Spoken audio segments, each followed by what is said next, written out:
The case numbers in New South Wales do not improve. There's been 6 deaths overnight, and it is terribly difficult for people who are about to enter their 10th week of lockdown.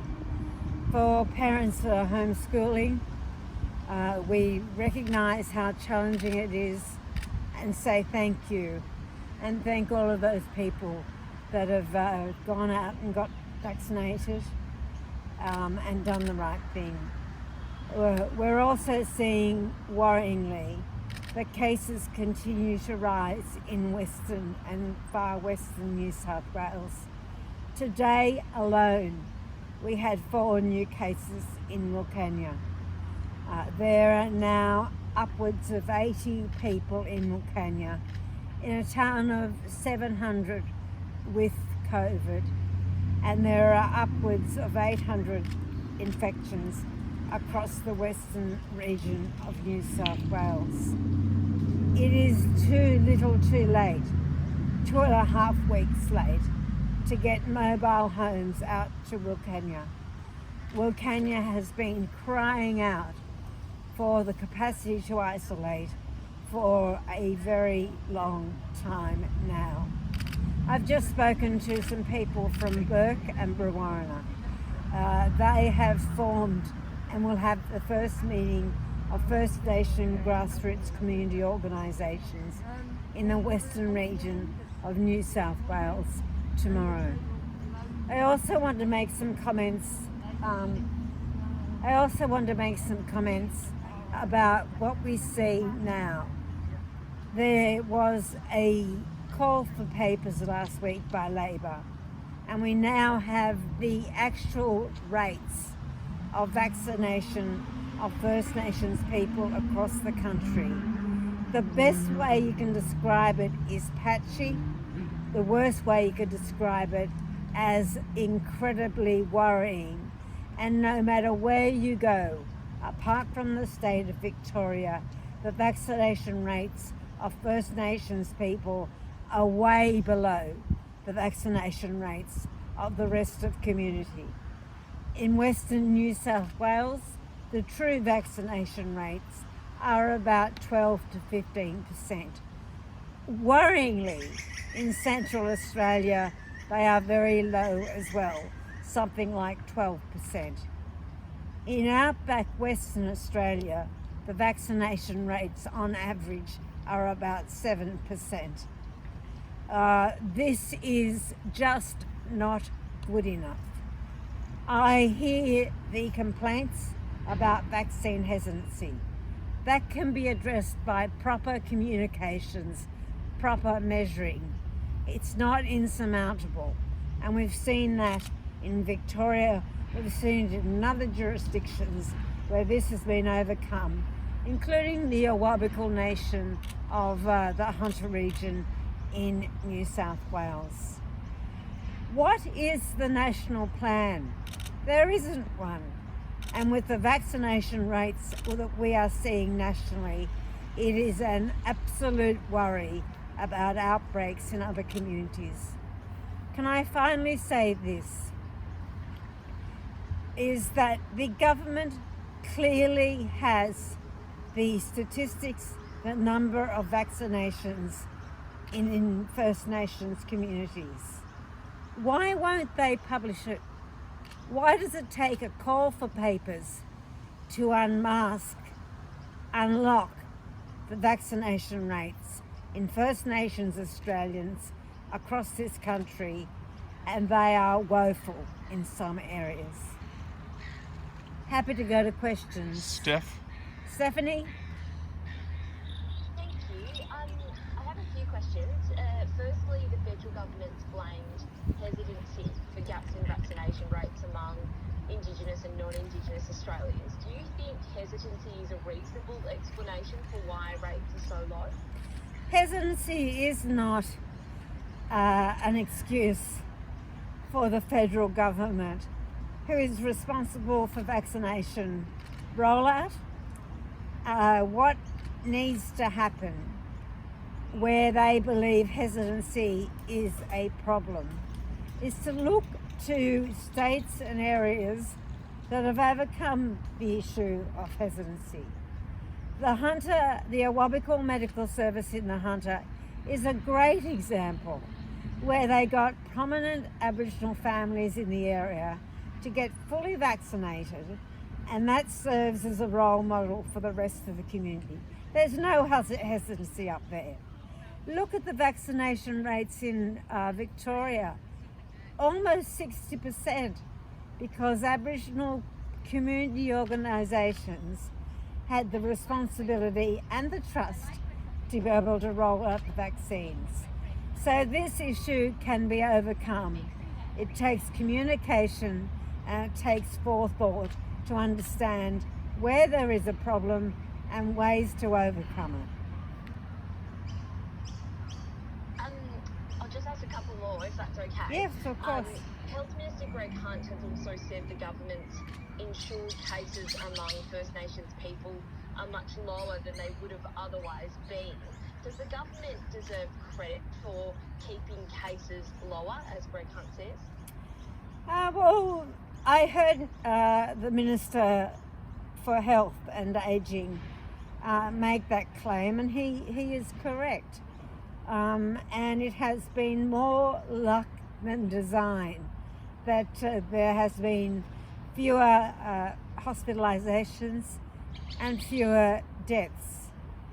The tragedy of the death in Dubbo we saw this week. We're seeing increased case numbers in Western New South Wales and a real concern on the North Coast with the community of Mully, and the testing took place there yesterday. We don't know the outcomes of that.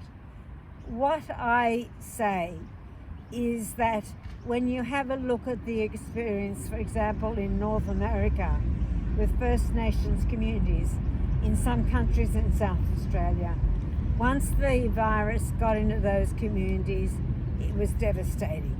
Let us hope that Minister Hunt is correct in his assertion. And just lastly, the government yesterday said it doesn't discriminate when asked whether there should be specific vaccination targets for Indigenous Australians. What's your response to that? I think there does need to be specific targets for a couple of reasons that are well known to people, and that is the vulnerability of First Nations communities, particularly with the fact that the health status is so poor compared to the rest of the community. And the government clearly has the capacity, clearly knows what the vaccination rates are, so they should be producing that. And the other issue, of course, is the chronic overcrowding and the lack of capacity to isolate in many of the communities that we're talking about. Cameron? Thanks, Steph. Cameron? Thanks, Linda. Look, in terms of the situation with housing in Britannia, we're seeing the take up on obviously introduced as motorhomes yesterday. But look, it did take, as you mentioned, more than 2 weeks for them to actually do that. Are you worried that we've potentially wasted this 18-month head start that we've had? I think that really every country is choosing the path that's best for that country in terms of the vaccine rollout. The point that I'm making, Cameron, is that the vulnerabilities in First Nations communities are well known and well understood and should have been part of the planning, including the issue that you raised, and that is incredible overcrowding in homes. In Cairns, for example, and up in the in parts of the very northern parts of Queensland, where vaccination rates are reasonably low, the overcrowding can be something like 30 people to a home. That's been reported to me. So there has to be real focus on two things. And firstly, that's the capacity of health systems in those areas to cope. But secondly, giving communities the capacity to isolate. The resolution in Wilcannia is motorhomes. But is that really possible right across this country? So I would like to see more focus on the capacity for isolation, and also the capacity of hospitals and health facilities in regions where this is a possibility. Thanks, Linda.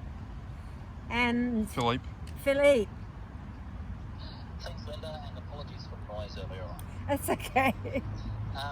So you mentioned data released by the federal government, talking about it being patchy. I was wondering to bring to your attention CLP Senator Sam McMahon up here in the Northern Territory. Yes, I heard, I saw that. Go on. Yes, she's accused the Ghana Labor government of failing spectacularly in its efforts to get remote communities vaccinated. I mean, Michael Gunn up here has pretty much said that there's discrepancy and differences between the data that the federal government collect compared to their data. He says that the NT government uses people's Medicare details, while the federal government don't count actual jabs and arms. I just want to get your thoughts on the discrepancy in those types of data, and what you think about, how this affects, I suppose, the vaccine rollout in remote communities. The federal government didn't release anything, Philip. The federal government was made to release these figures through an action that Senator Dodson took, and that was the motion he moved for this data to be released. That should not be the case. This data is absolutely critical to planning, to understanding where the weaknesses are, and for effort to go into where those weaknesses are. That's why Labor has been calling for 3 weeks now to make this data available. It shouldn't have taken us to do a call for papers through a motion in the Senate for this data to be made public, but it did, and that's the problem. There is the issue you've raised in the Northern Territory, and I did see some Sam McMahon's comments this morning. I am not into you playing the blame game. What I want to see, and however you count it, it varies from state to state. I am in the federal parliament. It is about vaccines in people's arms, and that's what's important. Thank you very much. That's all my questions. Thank you.